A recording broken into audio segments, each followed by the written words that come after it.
Olá, eu sou André Valente, serei seu professor na área de linguagens, códigos e suas tecnologias na disciplina de língua portuguesa. Na aula de hoje falaremos sobre língua e cidadania.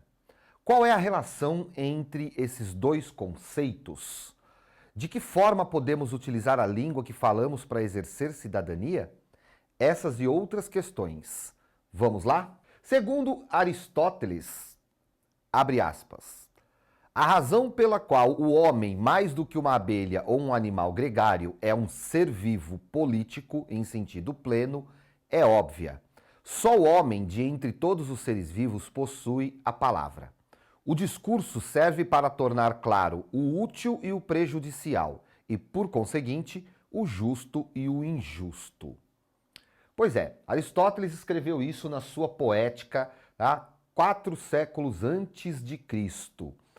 E do que estava falando o filósofo? Ele estava falando da vida na cidade, na polis. E quando ele diz que o homem é um ser vivo político, ele enfatiza que o homem é um ser vivo político porque é o único que detém o quê? A palavra. Então, Aristóteles coloca a palavra utilizada na vida prática do cotidiano, ou seja, o discurso, como aquilo que é fundamental para que a cidade, a polis, seja um lugar justo, um lugar equilibrado, um lugar organizado.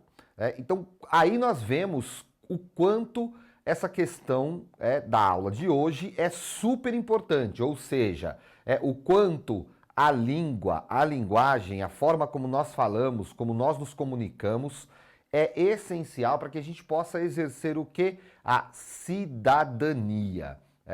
Aristóteles usa a palavra política. E o que significa política ali para Aristóteles? Então, politikos é aquele que se interessa, é aquele que participa da vida na polis. E a polis sendo a cidade-estado naquele momento, podemos dizer então que politikos é um sinônimo aí de cidadão. Cidadão vem já do latim, politikos nós estamos no grego, cidadão vem do latim. Na prática, a gente pode dizer que as duas palavras estão falando de uma mesma coisa, da participação na vida social. Então, nessa aula nós vamos falar exatamente sobre isso, como que a linguagem, como que a língua nos faz um ser político, ou seja, um cidadão. E como nós podemos fazer com que a nossa linguagem, ou seja, a maneira como nós nos comunicamos, nos permita exercer de forma mais consciente a cidadania. Para a gente pensar nisso, a gente precisa pensar o que significa esse termo cidadania. Bom, como nós vimos, na Grécia Antiga, politikos vai ser semelhante ao que os romanos vão chamar de civitas, ou seja, o cidadão. E quem é esse cidadão? Nós precisamos pensar o seguinte, nós estamos falando de um substantivo abstrato, cidadão, cidadania, não há uma só definição para essa palavra. Então a gente precisa delimitar do que nós estamos falando quando falamos disso. E para isso vamos pensar um pouquinho o que era ser cidadão naquele tempo e o que é ser cidadão hoje. Então, naquele tempo, ser cidadão significava ser homem, ser livre e ser um aristocrata.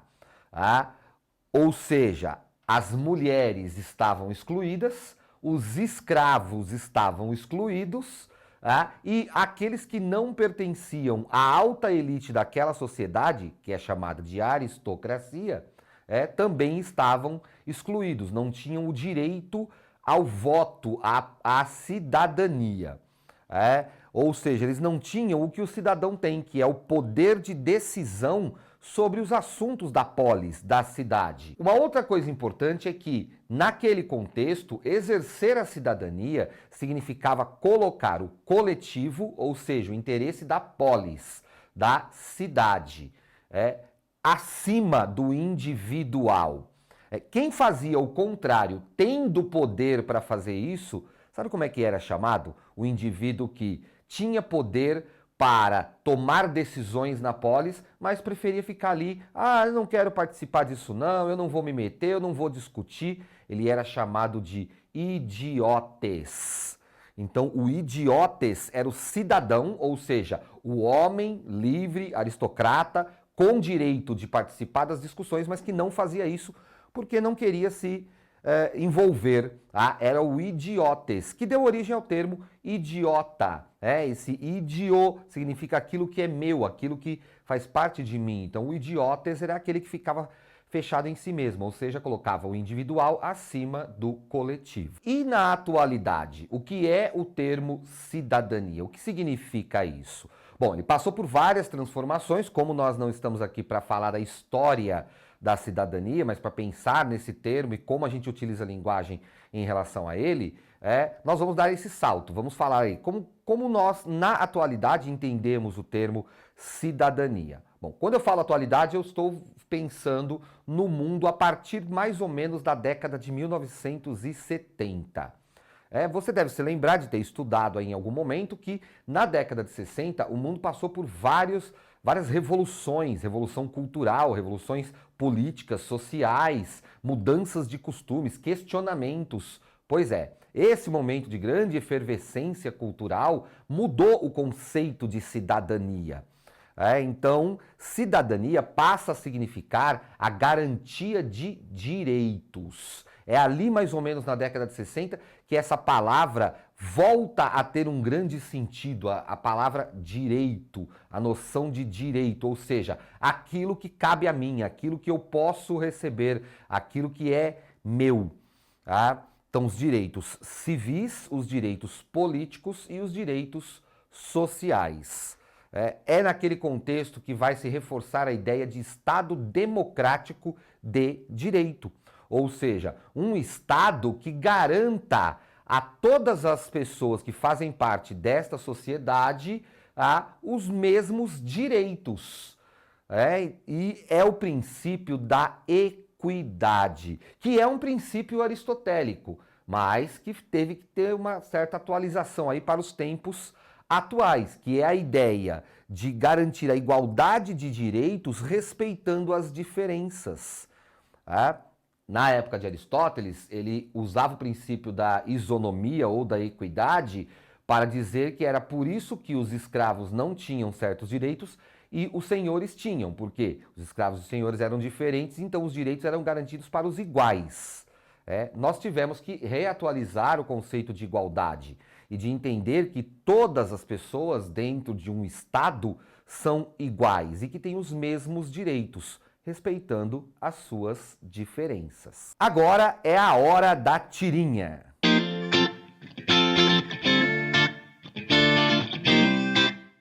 Todo brasileiro tem direito à moradia. Agora lê aquele pedaço bonito que fala de comida, saúde. Como nós vemos aí nessa tirinha, nós temos uma família ali, um homem, uma mulher, uma criança no colo, e eles estão, obviamente, morando, parece que vivendo na rua, não é? Sentados ali, e ele lê a Constituição.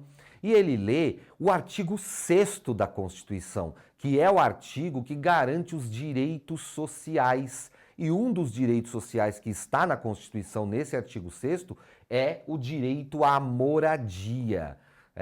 E ela pede para ele, olha, fala agora aquela parte que fala de comida, de saúde, aquela parte bonita. Qual é a mensagem que está sendo passada aí? É a de que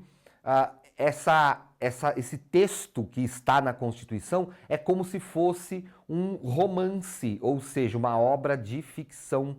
Por isso que ela fala, lê aquele trecho bonito, como se estivesse lendo ali um livro de ficção. Então a crítica que existe aí é a de que, embora o direito esteja garantido no texto da Constituição, ou como costumam dizer aí aqueles que trabalham com as leis, na letra da lei, ele muitas vezes não é garantido na realidade, de forma concreta. Então, nós vemos aí que cidadania é muito mais do que a enunciação dela, é a prática. Então, nós vamos ver que cidadania é um conceito de identidade, ou seja, a cidadania ela precisa ser construída, é preciso que cada pessoa consiga perceber a sua posição como cidadão e consiga ver no outro também um cidadão. Por isso que nós vamos dizer que é uma identidade social, porque ela é compartilhada com o coletivo, e ela é politizada. Por quê? Porque ela está diretamente relacionada às questões políticas, tanto as questões políticas institucionais, ou seja, as responsabilidades do governo, daqueles que ocupam cargos políticos, tá? Quanto às responsabilidades políticas da sociedade civil. Então, é uma noção que é relativa, ela não é absoluta. Lembra que eu falei no início? É um substantivo abstrato, então a sua noção é sempre relativa. É relativa aos discursos que pensam essa noção de cidadania. E ela é construída coletivamente. Tá? Ela ganha sentido não apenas na enunciação, mas nas experiências sociais e individuais. Então, nas experiências sociais, nós nos construímos como cidadãos do mundo e nas experiências individuais nós entendemos qual é o nosso lugar nessa cidadania. Ela depende de mobilizações, confrontos, negociações cotidianas, práticas e simbólicas. Ou seja, cidadania não é o simples enunciado dela ou simplesmente ir lá e votar. Não. A cidadania se exerce nas discussões, nas manifestações que acontecem nas ruas, na participação em movimentos sociais, na participação em trabalhos sociais. É dessa maneira que ela vai sendo construída. Tá? As lutas por cidadania constroem a identidade de cada cidadão. As pessoas acabam se identificando com as causas e com as lutas das quais elas participam. Então, nesse sentido, nós vemos que a identidade nacional, ela não é suficiente para dizer quem nós somos. É muito comum que as pessoas digam, somos todos brasileiros. Isso pode servir como slogan, mas na prática, o que isso quer dizer? O que a pessoa está dizendo quando diz somos todos brasileiros? Então, as identidades são diversas. Há os brasileiros homens, as brasileiras mulheres, há os brasileiros ricos, os brasileiros pobres, há brasileiros brancos, negros, há brasileiros asiáticos, há brasileiros de todos os tipos. Então, o que quer dizer somos todos brasileiros? Por isso que a identidade nacional, o fato de termos nascido no Brasil e sermos reconhecidos pela lei como brasileiros, não é suficiente para nós sermos cidadãos e termos a nossa cidadania respeitada. Por causa disso é que vem crescendo cada vez mais os chamados movimentos de minorias representativas. Minorias representativas não são minorias quantitativas, ou seja, não são um número menor de pessoas, mas são pessoas que não se sentem representadas nas instituições, nas políticas públicas, na estrutura da sociedade, não se veem representadas no conceito de cidadania. E por isso estão reivindicando isso. Vamos ver o que diz o linguista James Milroy sobre a linguagem nisso tudo. Ele diz o seguinte: numa época em que a discriminação em termos de raça, cor, religião ou sexo não é publicamente aceitável, o último baluarte da discriminação social explícita continuará a ser o uso que uma pessoa faz da língua. Então, James Milroy está discutindo a questão da língua. Tá, mas o que a questão da língua tem a ver com a discussão sobre cidadania, com tudo isso que eu falei anteriormente? Olha só, se a cidadania é a garantia de direitos, é o respeito à diversidade, às diferenças, é a compreensão de que todos devem ser respeitados nas suas próprias características e ter os direitos garantidos, independente das características individuais, desde que cumpram com a lei, etc. O preconceito linguístico, ou seja, discriminar uma pessoa pela maneira como ela se expressa, é uma forma de cercear a cidadania. Por quê? Porque a linguagem, a língua, é uma das principais formas de nós estarmos no mundo, nos comunicarmos, falarmos sobre o mundo, participarmos das discussões, darmos a nossa opinião. Então, olha só, língua é identidade. É tanto uma identidade individual, porque cada um de nós nos expressamos de uma maneira única, mas é também uma identidade social, porque a nossa maneira única de expressão é aprendida na convivência com os outros. Tá? O preconceito linguístico, ele na verdade nada mais é do que um desdobramento de preconceitos sociais. Em geral, pessoas que são discriminadas por outras características, pela sua cor, pela sua condição socioeconômica, pelo seu gênero, pela sua identidade sexual, pessoas que são discriminadas por isso acabam tendo também a sua linguagem discriminada. A língua, ela é um instrumento de controle e de coerção social. É por meio da língua que o autoritarismo muitas vezes se impõe. É pelo meio do silenciamento que ele também faz com que pessoas acabem sendo limitadas nas suas ações. Então, a negação da cidadania como a liberdade de expressão e de autodeterminação. Se eu não posso me expressar sobre o que penso, se eu não posso falar sobre mim mesmo, eu fico à mercê do que o outro tem a dizer. Eu não vou poder exercer a minha cidadania. Então existe uma cidadania linguística? Sim, podemos dizer que existe uma cidadania linguística. Precisamos lembrar o seguinte, não existe a língua como uma entidade abstrata, fora de nós. Na verdade, existem falantes. E esses falantes compartilham esse código que é a língua, que não existe fora dos indivíduos. A língua, ela é necessariamente uma construção que é compartilhada e por isso coletiva. Nós não temos uma língua de forma individual. Tá? E nesse sentido, nós voltamos em Aristóteles. Todo discurso é político. Porque se eu tenho que compartilhar com o outro o meu modo de expressão, e eu preciso pensar que a nossa língua é compartilhada, se ela faz parte de uma relação social, ela é necessariamente política, independente do assunto e do que eu esteja falando. Além disso, a língua é histórica. Ela não permanece a mesma em todos os momentos. Assim como as sociedades, as línguas se transformam. E compreender isso é fundamental para a gente saber lidar com elas. Então vamos refletir um pouquinho sobre um silogismo. Aliás, eu vou deixar aqui para vocês a definição de silogismo.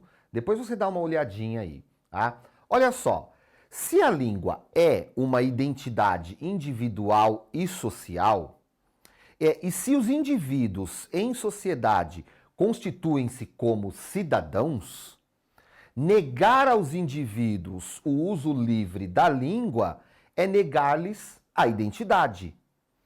Portanto, é negar-lhes a cidadania. E chegamos ao final dessa aula. Eu espero que você tenha gostado, que você tenha entendido. Dá uma olhadinha no Saiba Mais para você aproveitar mais desse conteúdo e ampliar aí o seu repertório. E vamos a uma reflexão sobre o conteúdo de hoje. O vir a ser da cidadania só se realiza nos atos e atitudes dos indivíduos, e não apenas no seu enunciado, no seu conceito. Vilis S. Giaquinto, cientista social. Bons estudos e até a próxima aula.